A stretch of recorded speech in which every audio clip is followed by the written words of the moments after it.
presented by Top Music.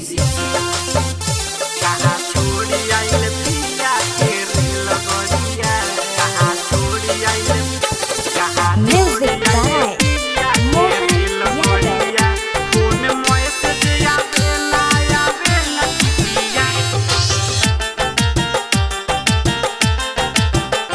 कहाँ छोड़ी आइले पिया के रेल गड़िया, कहाँ छोड़ी आइले पिया के रेल गड़िया।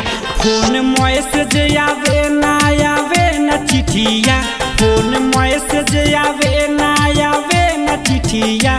कहाँ छोड़ी आइले पिया के रेल गड़िया, कहाँ छोड़ी आइले पिया के रेल गड़िया।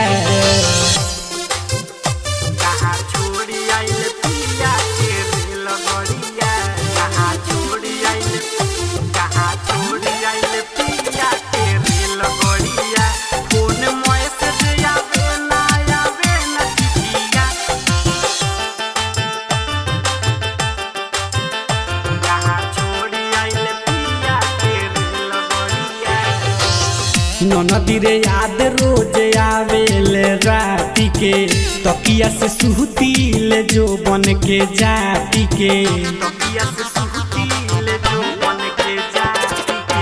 नदी रे याद रोज आवेले राती के, तकिया से सुहतील जो बन के जाती के।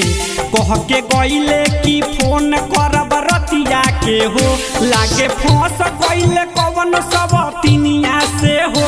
ननदोलो रवे से भीजे ला रोज तकिया, कहाँ छोड़ आइले पिया के रेल गड़िया, कहाँ छोड़ आइले पिया के रेल गड़िया, कहाँ छोड़ आइले पिया के रेल गड़िया।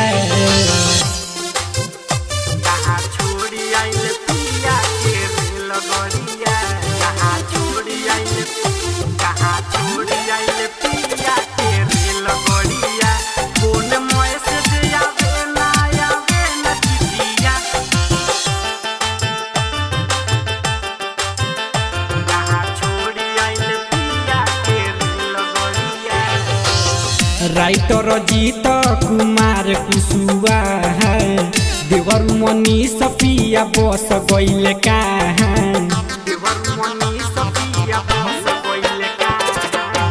राइटर जीत कुमार कुशुआ है, देवर मनी सफिया बस गईले कहाँ।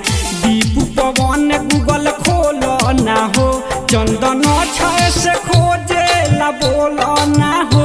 सोरह सिंगार देवेला रोज गरिया, कहाँ छोड़ आइल पिया के रेल गड़िया, कहाँ छोड़ आइल पिया के रेल गड़िया। फोन मैसेज आवे न चिठिया, फोन मैसेज आवे न चिठिया। कहाँ छोड़ आइल पिया के रेल गड़िया, कहाँ छोड़ आइल पिया के रेल गड़िया, कहाँ छोड़ आइल। Mixed by Chandan Pandey.